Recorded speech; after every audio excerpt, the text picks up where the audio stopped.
How's it going, everybody? It is Monday, May 11th, 2026, and I am here in the office.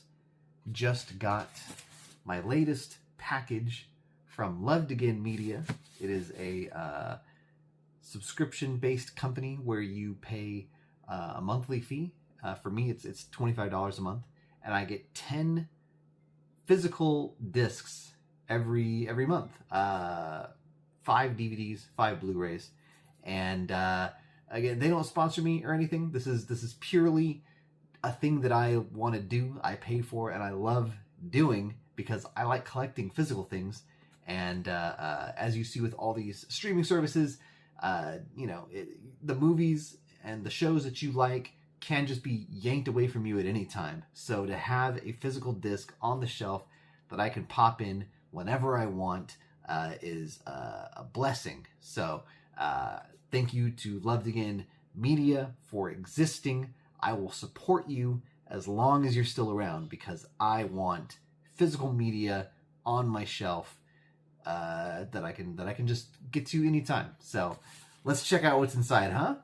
Okay, so again, I have not seen any of these yet. We are going to look inside this box together for the very first time and react to what they sent me. So, without further ado, our first disc is The Mule. Okay, the Clint Eastwood film, The Mule. I think this was his most recent movie. I don't think he's made another one since The Mule. Yeah, this is late era Clint Eastwood, kind of very conservative minded. Yeah, hey, there's a place for everything, right? So I've heard this is actually pretty good. You know, I'm gonna watch it, and I'll keep an open mind. Let's say that I'll keep an open mind. Okay, next we have Two Guns. This is an action film with Denzel and Mark Wahlberg. Who directed this? Oh, there's a sticker covering it. I don't know who directed this. Oh, it's right there. Balthazar Kormaker? Oh, I thought somebody like well known did this, like a Michael Bay or something. I don't know what this is, other than it's an action film with Denzel and Mark Wahlberg. Ooh, here's a good one. Hugo. This is a great movie. Love Hugo. Scorsese film. One of his kind of rare family movies. Normally, Scorsese is doing heavy dramas, violent films, things like that. So to have Hugo come out and be this kind of whimsical family adventure style, drama, was really surprising. Loved Hugo. Saw it in theaters when it came out, and excited to check it out again because I don't think I've watched it since then. It's been like 12 years, something like that. So cool. Oh, here's a movie that I already own, but on DVD. Casino Royale, the James Bond flick. The first Daniel Craig led James Bond film. Casino Royale, this was kind of like the reboot of the Bond franchise, if you want to call, whatever that is. It's supposed to be like the beginning of James Bond. Like, he's not a 007 yet. I think he's still a 006 maybe in this. I can't remember. It's been a minute since I've seen this one too. But yeah, love Casino Royale. Really memorable scene where he's Bond is tied to the chair naked, and they're like hitting him in the fucking nuts with that bullwhip thing. Oh God, terrible. Great movie. Definitely gonna check this out this week. Love Casino Royale. Oh boy. Courageous, from the studio that brought you Fireproof. If you're not familiar with Fireproof or Courageous, or what was the other one they had? Finding the Giants or something like that. It's a Christian-based film company. I'm not really too high on this studio. If you thought The Mule wasn't my joint, this is definitely not my joint. But not everything in the box is going to be a winner. maybe I'll send this one to my mom. She is very much in tune with these films. So I don't even know if I'm going to watch it. I might watch it just to say I did, but I also have a lot of other things in life that I need to see first. So, all right, we are on to the DVDs now. We've got Firewall, the Harrison Ford, Paul Bettany cyber thriller. This is it's a full screen edition. Look at that. Ugh. All right, I don't know what the hell I'm going to do with a full screen DVD. It's funny. I used to work at a video store. I think I talked about this on these before. I used to work at Hollywood Video back in the 2000s, 2001 to 2009. I was a manager. Not the whole time. At least 70% of my time I was a manager. Anyway, when I first started working there, everyone wanted full screen DVDs because everybody still had this old 4x3 television sets, right? And anytime a widescreen DVD came out, or we only got a widescreen version of a DVD and somebody rented it, inevitably they would come back and be like, "Oh, there's black bars on the top and the bottom of my screen. This is not the you're like cutting off the picture. I can't see the whole picture."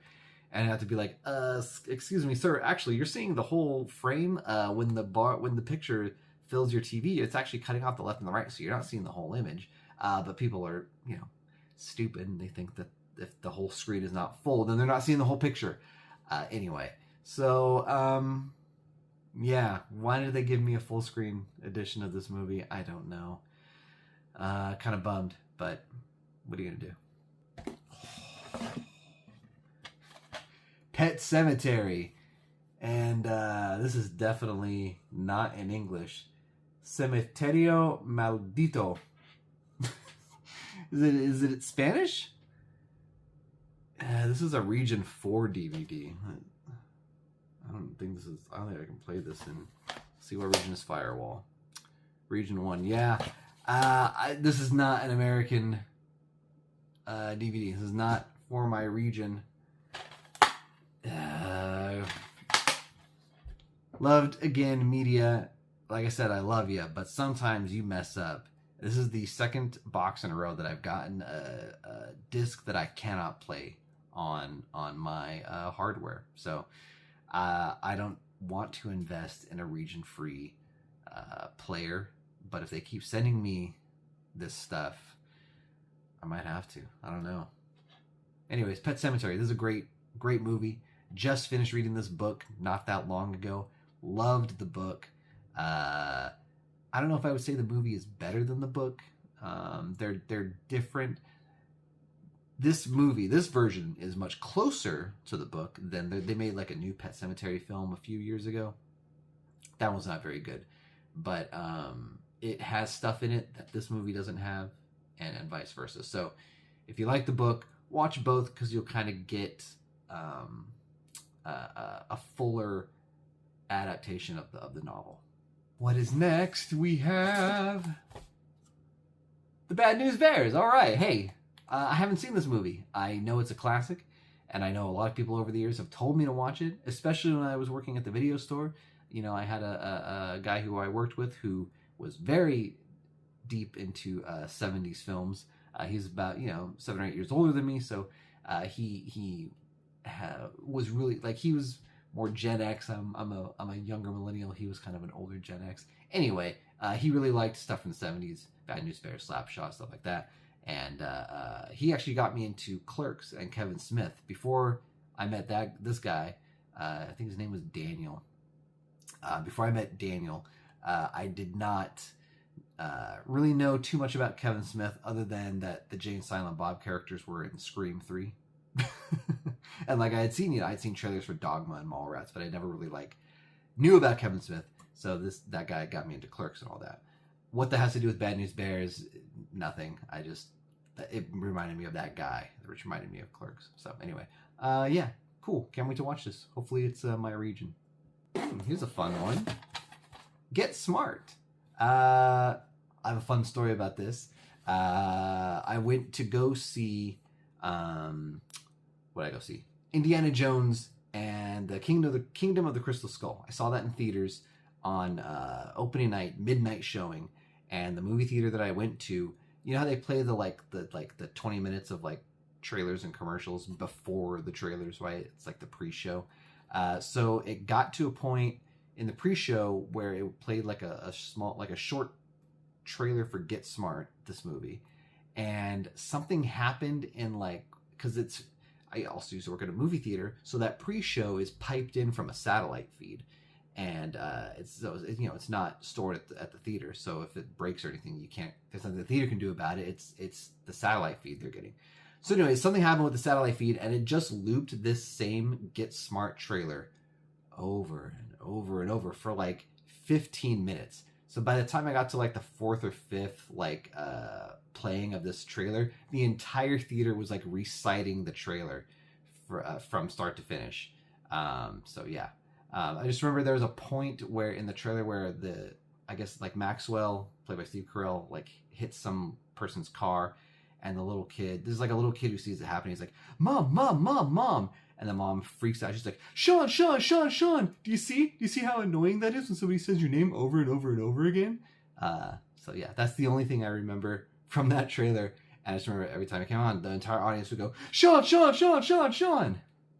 It was fun. We had a good time. We had a good time in the theater. This movie's fun. It's a funny movie. I've seen it also. Son of the Mask. I didn't want this movie, but I got it now. And our final DVD of the box is one of the greatest films of all time. I'll give you a second to think about what it could be. There's many movies that people could claim to be greatest films of all time. Have you made a guess? Here, I'll give you another hint. It's from the 20th century. that was the 1900s. Okay. I'll give you a little better hint. From the 1990s. All right. You still thinking? Are you still thinking? It's a debut film for a very specific director. So, we just talked about Kevin Smith. Is it Kevin Smith's debut film, Clerks? No, it is Quentin Tarantino's debut film, Reservoir Dogs. Oh my God, I love this movie. Oh, one of my absolute all-time favorites. I do already own this. I think I have it on both DVD and Blu-ray. In fact, I have the DVD copy I have. My mom actually bought it for me. I think we were either Walmart or Target, and we happened to be in the DVD section. And I don't know if you remember when Reservoir Dogs first came out on DVD, they like released multiple versions of it. It was the same movie, but it just came with different slip sleeve covers, right? So there was a Mr. White, a Mr. Blonde, a Mr. Brown, Mr. Orange, and Steve Buscemi's character, Mr. Pink. And of course, I got the Mr. Pink copy because Steve Buscemi and Mr. Pink are like the coolest characters in that movie, right? Steve Buscemi. Anyway, I absolutely love Reservoir Dogs. This shot of Tim Robbins here, all bloody with the gun, that is an iconic image. One of the best in film. The 90s were an incredible time for movies. It was the like marriage of Hollywood and indie.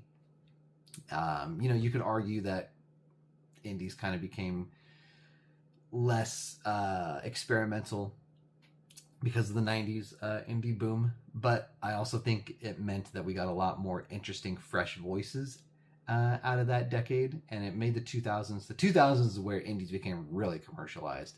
Not that there were no good indies back then, but I think before, it was the 70s and then the 90s are like, these are the two kind of decades that really like defined film for the 20th century and modern cinema and all that. So anyway, I'm just going off on tangents. I love Reservoir Dogs. I am absolutely going to watch this week. I don't know if I'm going to watch this DVD copy. I also think I have it digitally. I have this thing all over the place. So I'm going to watch it at some point because I love this movie, and this has reminded me of how much I do love it. Well, thank you for watching. I hope that you enjoyed seeing my latest haul from Loved Again Media. Again, not everything in this box is to my personal taste. I would say a good 4 or 5 of these I would never pick up, like if I was at a used DVD store.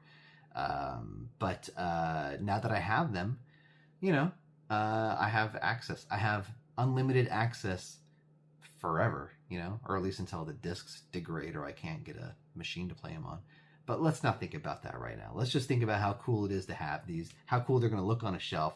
People are going to come in and be like, "Why do you have 3 copies of Reservoir Dogs?" I'm going to be like, because it's one of the greatest movies ever made. That's why I have 3 copies of it. All right. Thanks for watching. I'll see you next time. Take care, everybody. Bye.